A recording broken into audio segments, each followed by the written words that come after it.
والدين الحنيف المنيب وعلى آله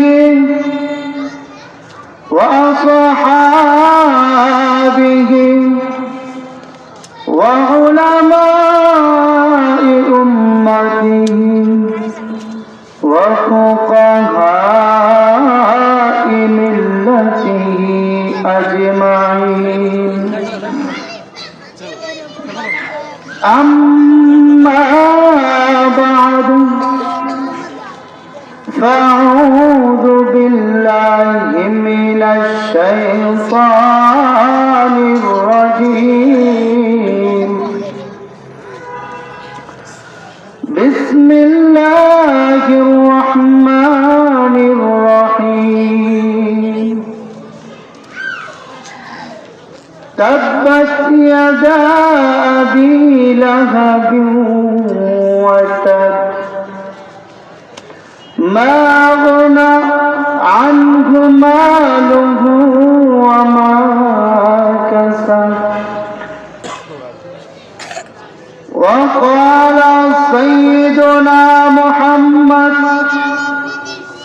صلى الله عليه وسلم لا يؤمن أحدكم حتى أكون أحب إليه من والده وولده والناس أجمعين أو كما قال عليه الصلاة والسلام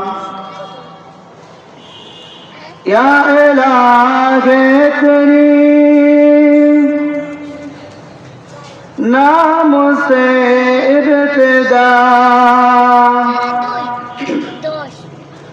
या इलाहे करीम नाम से इब्तिदा तेरी मक़सूद गुल दिल का हर मुद्दा तेरी मक़सूद गुल दिल का हर मुद्दा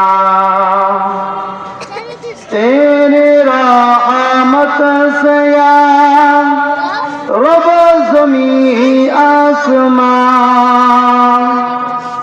तेरी रहमत से या रब ज़मीं आसमां गुलशने वो इल्म दीन दरस गागे जना गुलशने वो इल्म दीन दरस गागे जना ला इलाहा इल्लल्लाह ला इलाहा इल्लल्लाह ला इलाहा इल्लल्लाह ला इलाहा इल्लल्लाह ला इलाहा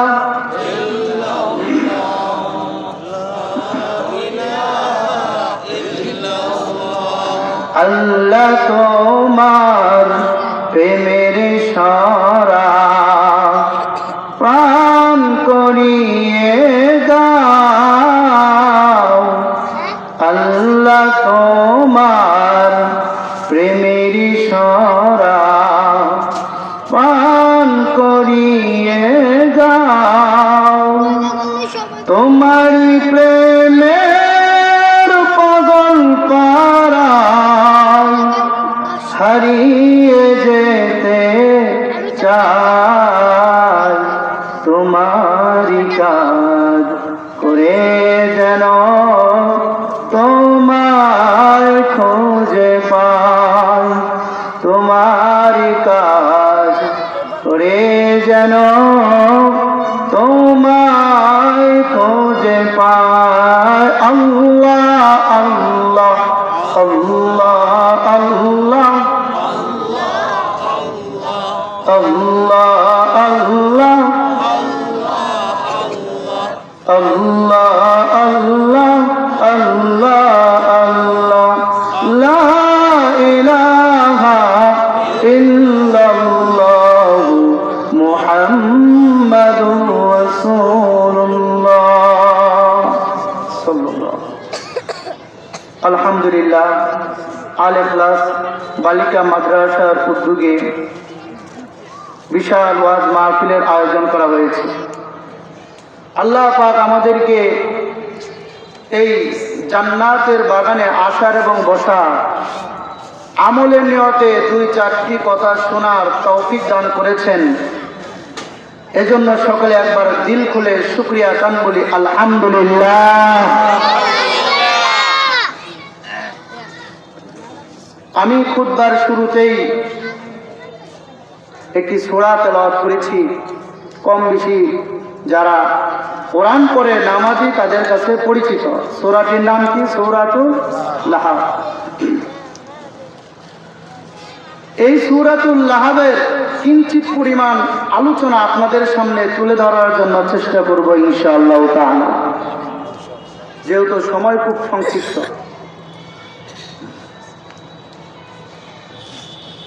আল্লাহ তাআলা কোন সূরা আয়াত নাযিল করবেন, তার কোনো না কোনো কারণ,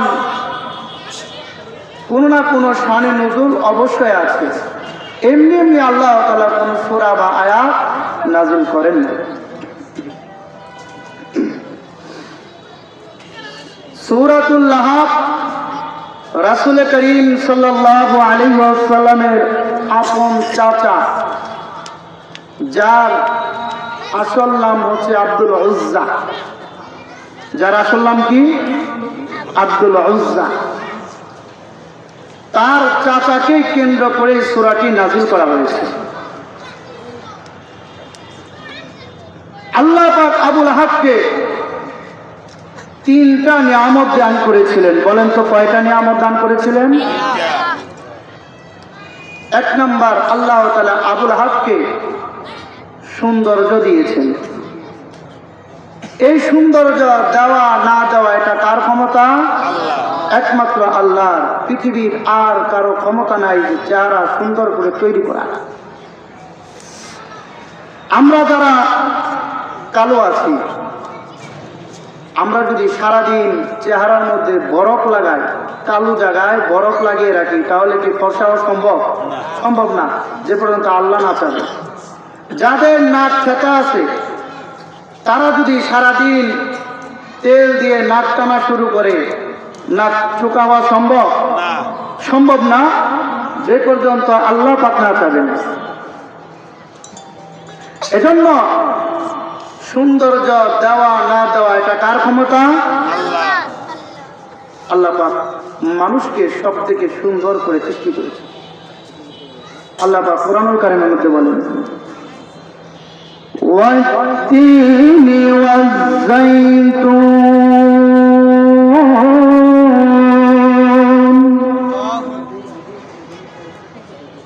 وهذا البلد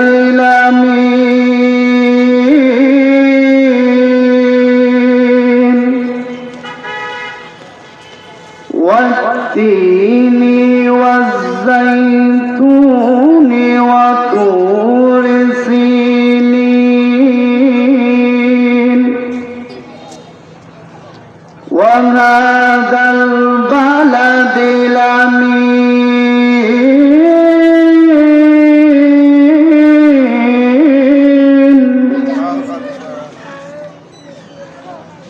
لقد خلقنا الإنسان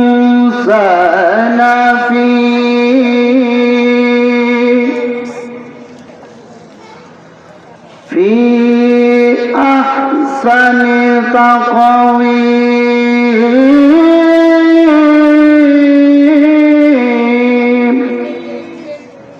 আল্লাহ তাআলা তিলের কসম খেয়ে বলছেন, জৈতুনের কসম খেয়ে বলছেন,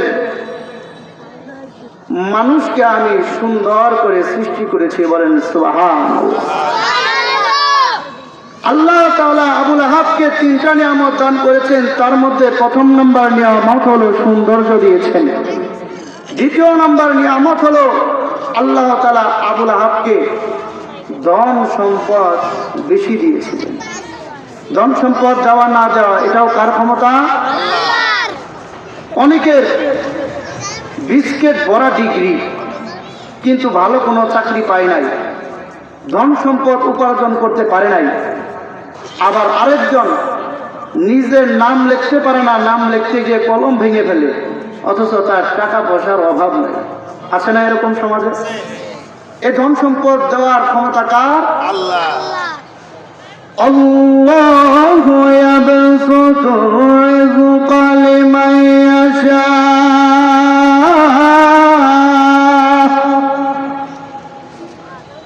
আল্লাহ পাক যাকে ইচ্ছা চাবেন তার ধন সম্পদ বাড়িয়ে দিবেন, যাকে চাবেন ধন সম্পদ কমিয়ে দিবেন। একমাত্র ক্ষমতার অধিকারী আবুল আহাবকে আল্লাহ তাআলা ধন সম্পদ বেশি দিয়েছিলেন। তৃতীয় নাম্বার, আবুল আহাবকে আল্লাহ তাআলা সন্তানাদি দান করেছিলেন। সন্তান দেওয়া না দেওয়া এটাও কার ক্ষমতা? কোন বাবার দরবারে গেলে কি সন্তান হওয়া সম্ভব? কোন হুজুর না, একমাত্র আল্লাহ পাক যদি সন্তান না দেয়, যে কোনো দরবারে যান না কেন সন্তান পাওয়া সম্ভব না। এটার ক্ষমতার মালিকও একমাত্র আল্লাহ। আল্লাহ পাক কোরআনে বলেন, লিল্লাহি মুলকুস সামাওয়াতি ওয়াল আরদ ইয়াখলুকু মা ইয়াশা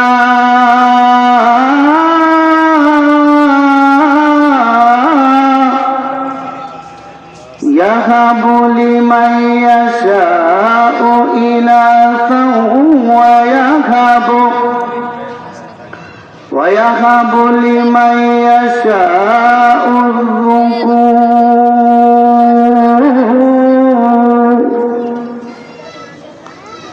আসমান জমিনের একমাত্র রাজত্বের অধিকারী হচ্ছেন আল্লাহ তাআলা। তিনি যাকে চাবেন তাকে কন্যা সন্তান দান করবেন।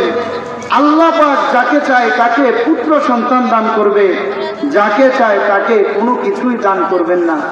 এটার ক্ষমতার অধিকারীকে একমাত্র আল্লাহ তাআলা। কোনো পীরের দরবারে গেলে সন্তান পাওয়া সম্ভব না যেই পর্যন্ত না আল্লাহ তাআলা সন্তান দান করবেন। আল্লাহ তাআলা আবুল আহাবকে বড় বড় তিনটা নিয়ামত দান করেছেন। আবুল আহাবের এই নিয়ামত পেয়ে নিয়ামতের শুকরিয়া আদায় করার প্রয়োজন ছিল, যে আল্লাহ আমাকে যে এত নিয়ামত দিয়েছেন, এর বিনিময়ে আমি আপনার রোনাজারি করব, ইবাদত করব, আর আপনার জান্নাত উপার্জন করব। কিন্তু সে আল্লাহর নাফরমানি করেছেন, গুনাহের কাজ করেছেন, নবীকে কষ্ট দিয়েছেন, এজন্য তার মৃত্যু অত্যন্ত শোচনীয়ভাবে হয়েছে। আল্লাহ তাআলা এবার তার নবীকে ঘোষণা দেয়, ওয়ানদির আশীরাতাকাল আকরাবিন।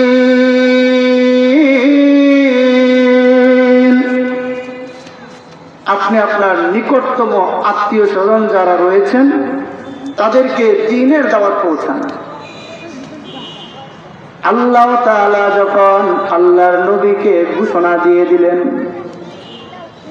ইয়া রাসূলুল্লাহ, ইয়া হাবিবাল্লাহ, আপনি এবার আপনার নিকটতম আত্মীয় স্বজনদেরকে দ্বীনের দাওয়াত দেন, দ্বীনের দিকে ধাবিত করেন, জাহান্নামের ভীতি প্রদর্শন করা।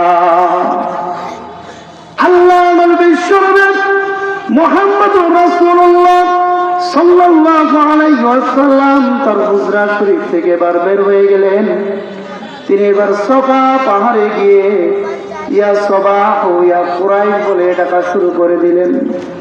তাফসীরের কিতাবের মধ্যে আছে, কেউ যদি পাহাড়ের উপর দাঁড়িয়ে এই রকম ভাবে বিভিন্ন গোত্রের নাম ধরে ডাক দেয়, তাহলে বুঝবা এটা কোনো বিপদ সংকেত। আল্লাহ নবী এবার পাহাড়ের চূড়ায় দাঁড়িয়ে ডাকা শুরু করে দিয়েছেন, ইয়া সবা ইয়া কুরাইশ। আরবের লোকেরা বিপজ্জনক মনে করে এবার সবাই তাদের কামরা থেকে বের হয়ে পাহাড়ের নিচে গিয়ে দাঁড়িয়ে পড়ল। আবুল আহাব সহ তার স্ত্রী সকলে একত্রিত হয়ে গেল। আল্লাহ নবী আবার ঘোষণা দিলেন, ও আরবের লোকেরা, আমি যদি তোমাদেরকে বলি এই পাহাড়ের পিছনে একদল শত্রু রয়েছে, যে কোনো মুহূর্তে তোমাদের উপর আক্রমণ করতে পারে, তোমরা কি আমার এই কথাটাকে বিশ্বাস করবে কিনা?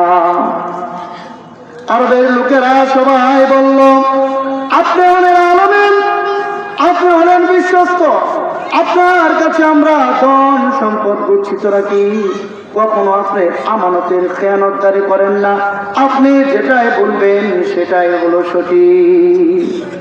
আল্লাহ নবী এবার বলেন, ও আরবের লোকেরা, তাহলে তোমরা এখন পড়ে নাও লা ইলাহা ইল্লাল্লাহু মুহাম্মাদুর রাসূলুল্লাহ। আল্লাহ ছাড়া কোনো মাবুদ নাই, আল্লাহ ছাড়া কোনো ইলাহ নাই। ও আরবের লোকেরা, একমাত্র ইবাদত করবা আল্লাহ, আল্লাহকে ব্যতীত আর কারো ইবাদত করা যাবে না, উপাস্যকে মানা যাবে না, একমাত্র আল্লাহ তাআলার ইবাদত করতে হবে। আর আমি মুহাম্মদ আল্লাহ তাআলার প্রেরিত রাসূল, এই কথার স্বীকৃতি দিতে হবে, অন্তর দ্বারা বিশ্বাস স্থাপন করতে হবে, আর আল্লাহকে ছাড়া কারো ইবাদত করা যাবে না, এই কথার স্বীকৃতি দিতে হবে। আল্লাহ নবী যখন ঘোষণা দিয়ে দিলেন, ও আবুল আহাব, যে আবুল আহাব আল্লাহ নবীর সুসংবাদ শুনে, জন্মের সুসংবাদ শুনে তার মূল্যবান দাসী সুহাইবাকে আজাদ করে দিয়েছিল, সেই আবুল আহাব এবার দুনো হাতে পাথর নিয়ে আল্লাহ নবীকে আক্রমণ করার জন্য আসতেছে। নিজের মানুষ, কাছের মানুষ যদি একটা কটু কথা বলে অনেক কষ্ট লাগে, দূরের মানুষ যদি একটা থাপ্পড় দেয় তেমন কষ্ট লাগে না। আল্লাহ নবীর আপন চাচা আবুল আহাব এবার দুনো হাতে পাথর নিয়ে আল্লাহ নবীকে আক্রমণ করার জন্য আসতেছে। আর আবুল আহাব বলেন, তাব্বান লাকা লিহাযা জামাতানা, ও মুহাম্মদ, এই জন্য কি তুমি আমাদেরকে একত্রিত করেছ? তুমি ধ্বংস হয়ে যাও, তোমার সারাদিন ধ্বংস হয়ে যাও, তুমি ধ্বংস হয়ে যাও নিজে। আল্লাহ তাআলা তাকে বলেন, ও আমার বন্ধু, ও মুহাম্মদ, ঘাবড়ানোর কোনো প্রয়োজন নাই, তোমার বিরুদ্ধে আসে নাই, এই আক্রমণ এই পাথর নিয়ে তোমার বিরুদ্ধে আসে নাই, বরং আবুল আহাব আমি আল্লাহর বিরুদ্ধাচরণ করছে, আমি তার জবাব দিয়ে দিচ্ছি।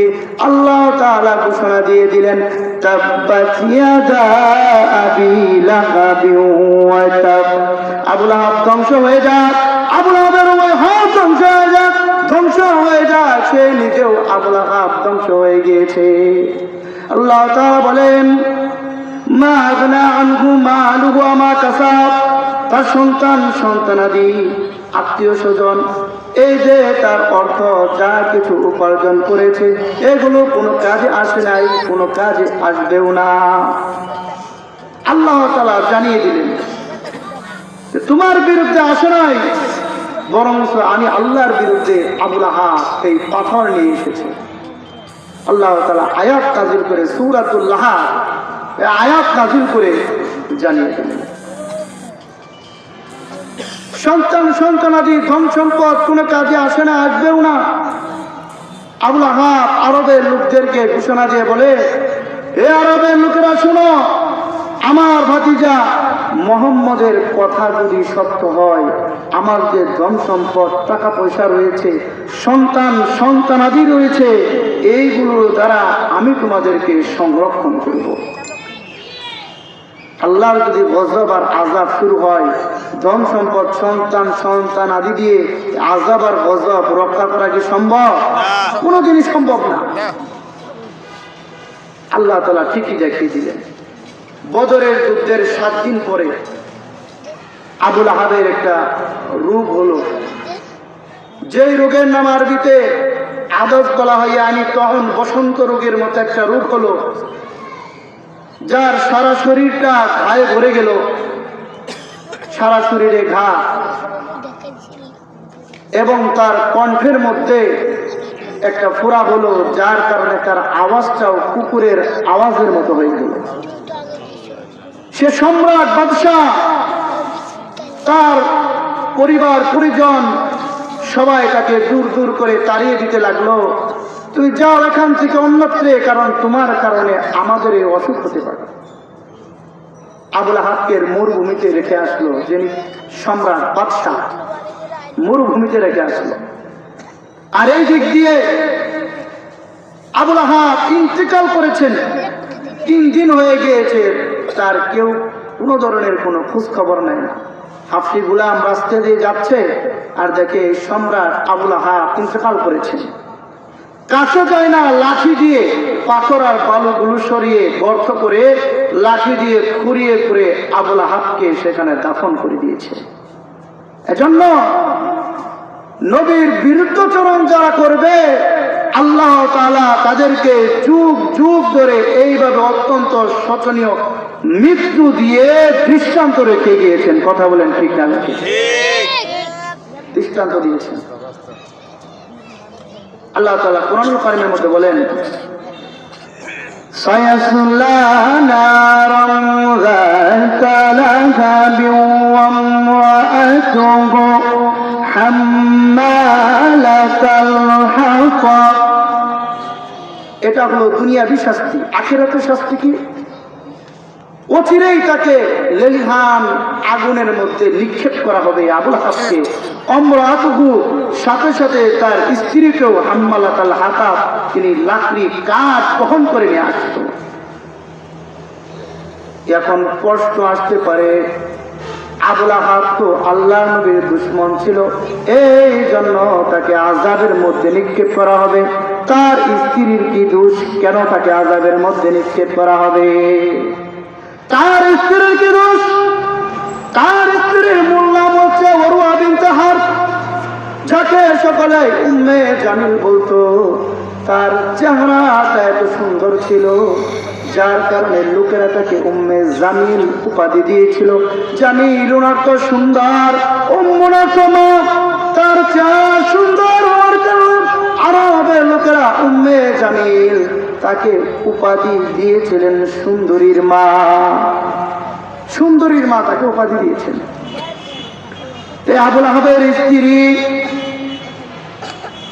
তারও 2টা কারণ শাস্তি দেওয়ার। 1 নাম্বার কারণ হলো আল্লাহর নবীকে কষ্ট দিত, আল্লাহ নবীর চলার পথে কাঁটা বিছিয়ে রাখত। 2 নম্বরে নামিমা গীবত করত। আল্লাহ নবী যেই দিক দিয়ে চলাচল করবেন, উম্মে জামিল উরওয়া বিনতে হারব, তার তো টাকা পয়সা ধন সম্পদ থাকার পরেও সম্রাটের স্ত্রী, তারপরেও সে মাথায় করে কাঁটা যুক্ত লাকড়ি নিয়ে আসতো। আর আল্লাহ নবী যে দিক দিয়ে চলাফেরা করত, সেই দিক দিয়ে বিছিয়ে রাখতো। আল্লাহ নবীর যখন পায়ের মধ্যে কাঁটা ফুটতো, ওই আবুল আহাবের স্ত্রী উম্মে জামিল দূরে দাঁড়িয়ে দাঁড়িয়ে মিটি মিটি করে হাসতো। আল্লাহ নবী কষ্ট পায় আর উম্মে জামিল হাসে। এই কারণে তাকে জাহান্নামের মধ্যে নিক্ষেপ করা হবে। 2 নম্বর কারণ হলো আবুল আহাবের স্ত্রী উম্মে জামিল উরওয়া বিনতে হারব মানুষের কাছে গীবত শিকায়ত করত। আরবের লোকদেরকে হেঁটে হেঁটে গিয়ে বলতো, ও আরবের মহিলারা শোনো, ও আরবের পুরুষেরা শোনো, এ মুহাম্মদ আমার ভাতিজা, আবার আমার বিয়াই। ইসলামের প্রকাশ্যে আল্লাহ নবী ইসলাম দাওয়াত দেওয়ার আগে আল্লাহ নবীর 2 কন্যাকে আবুল আহাবের 2 পুত্রের সাথে বিবাহ দিয়ে দিয়েছিল। এজন্য আরবের লোকেদেরকে হেঁটে হেঁটে গিয়ে বলেন, ও আরবের লোকেরা শোনো, মুহাম্মদ আমার বিয়াই, আবার আমার ভাতিজা, তোমরা মুহাম্মদের কাছে যাও না, মুহাম্মদ হইল একটা পাগল। মোহাম্মদ হইল পাগল, মোহাম্মদের কাছে তোমরা কেউ যাবে না, তার কথা শুনবে। আরবের লোকেরা আবার চিন্তা করলো, পাগল যদি হয় ছোট ছোট বাচ্চারা পাথর নিক্ষেপ করবে, জামা কাপড় ধরে টানাটানি করবে। এক সম্রাটের স্ত্রী আরব সম্রাটের কন্যা কেন এই পাগলের পিছনে লাগছে? আবু জেহেল হলো তার বাবা, কেন তার পিছনে লাগলো? পাগল মনে হয় সাধারণ কোন পাগল না, ও সাধারণ পাগল। এবার আরবের লোকেরা দলবদ্ধ হয়ে পাগল দেখার জন্য গেল। পাগল দেখতে গিয়ে দেখে আল্লাহ নবী খানায় কাবার পাশে বসা। আল্লাহ নবীর নুরানি চেহারাতে কাবা ঘরের যে অন্ধকার আচ্ছন্ন ছিল সেটা আলোকিত হয়ে গিয়েছে। বলেন সুবহানাল্লাহ। কাবা ঘরের চেহারা আলোকিত হয়ে গিয়েছে আল্লাহ নবীর চেহারার কারণে। আবার যেন আল্লাহ নবী কি যেন তেলাওয়াত করে, গুনগুন করে। আরবের লোকেরা শুনে কি যেন তেলাওয়াত করে, পাগল আবার কি তেলাওয়াত করে একটু শুনি। আল্লাহ নবী তখন সূরাতুশ শামস তেলাওয়াত করা শুরু করে দিলেন। ওয়াশ-শামসি ওয়া দুহাহা ওয়াল কমারি ইযা তালাহা ওয়ান নাহারি ইযা জাল্লাহা ওয়াল লাইলি ইযা ইয়াগশাহা ওয়াস-সামাই ওয়া মা বানাহা। আল্লাহর নবীর অসাধারণ তেলাওয়াত। হা হা, এই তেলাওয়াত শুনে আরবের লোকেরা বলতেছেন, এই তেলাওয়াত তো কোনো পাগল করতে পারবে না। এই তেলাওয়াত, যে মধুর তেলাওয়াত করতেছেন, ইনি কোনো পাগল হতে পারে না। ইনি হচ্ছেন আল্লাহ তাআলার পক্ষ থেকে প্রেরিত রাসূল। তার উপর কালিমা পড়ে সকলে মুসলমান হয়ে গেল। বলুন সুবহানাল্লাহ।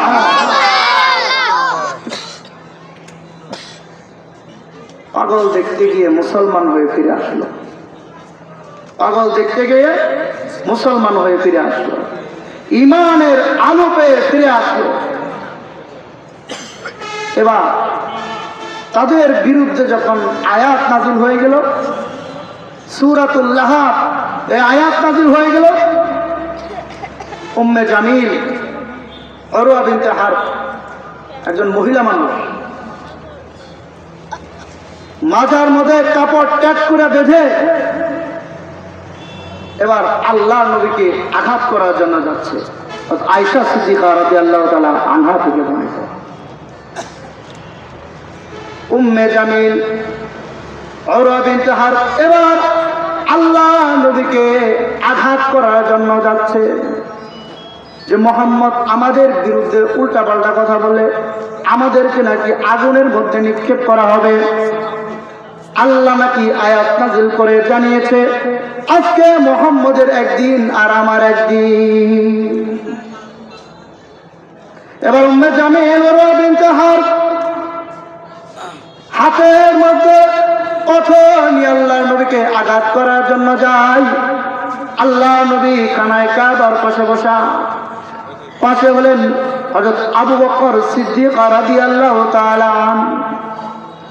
উম্মে জামিল আসতেছে, আবু বকর সিদ্দিক রাদিয়াল্লাহু তাআলা দেখে আল্লাহ নবীর চাচি আবার বিয়ান আসতেছে আল্লাহর নবীকে আক্রমণ করার জন্য। আবু বকর সিদ্দিক রাদিয়াল্লাহু তাআলা বলেন, ইয়া রাসূলুল্লাহ, ইয়া হাবিবাল্লাহ, আপনার চাচি আপনার বিয়ান আসতেছে আপনাকে আঘাত করার জন্য। এক তো মহিলা মানুষ যদি আঘাত করে, তাকে যদি ফিরাইবার জন্য হাত দেন তারপরেও বিপদ। আবার আপনার চাচি আপনার বিয়ান আসতেছে আপনাকে আঘাত করার জন্য, কি করা যায়, কি করব? আল্লাহর নবী বলেন, আবু বকর শোনো, চিন্তার কোনো কারণ নাই, আমি আল্লাহর কোরআন তেলাওয়াত করব, আল্লাহ তাআলা আমাকে হেফাজত করবে। বলেন সুবহানাল্লাহ। আমি আমি আল্লাহর কালাম তেলাওয়াত করব, আল্লাহ আমাকে সংরক্ষণ করবে। এবার উম্মে জামিল আসতেছে পাত্র নিয়ে আল্লাহর নবীকে আঘাত করার জন্য। আল্লাহর নবী খানায় কাবের পাশে বসা, সাথে হলেন আবু বকর সিদ্দিক রাদিয়াল্লাহু তাআলা। আল্লাহ নবী কোরআন তেলাওয়াত করা শুরু করে দিলেন। ইয়াসিন ওয়াল কুরআনিল হাকীম। আল্লাহ নবী কোরআন তেলাওয়াত করা শুরু করে দিলেন। উম্মে জামিল আয়েশা বলে, ও আবু বকর, তোমাদের নেতা তোমার বন্ধু মোহাম্মদ কোথায়? মোহাম্মদকে তো দেখি না, মোহাম্মদ কোথায়? এখন আপনারা বলেন, আল্লাহর নবী কোথায় বসা? আবু বকর সিদ্দিক রাদিয়াল্লাহু তাআলা আনহুর পাশে বসা, কাবার সামনে। উম্মে জামিল দেখে না। উম্মে জামিল বলে, আবু বকর, তোমার বন্ধু মোহাম্মদ কোথায়? মোহাম্মদ আমার বিরুদ্ধে উল্টা পাল্টা কথা বলে, আজকে তার একদিন কি আমার একদিন দেখিয়ে দিব। কোথায়? পলিয়ে গেছে, লুকায় গেছে। আল্লাহর নবী কি লুকাইছে? পাশে বসে কিন্তু কোরআন তেলাওয়াত করতেছে। আবু বকর সিদ্দিক রাদিয়াল্লাহু তাআলা বলে, আমি দেখি আল্লাহর নবী আমার পাশে বসে কোরআন তেলাওয়াত করে, আর উম্মে জামিল দেখে না। বিষয়টা তো বুঝলাম না। দেখে না যখন, তার বলারও প্রয়োজন নাই। উম্মে জামিল হুমকি ধমকি দিয়া সেইখান থেকে চলে আসলো যে পাইলাম না মোহাম্মদকে, যদি পাইতাম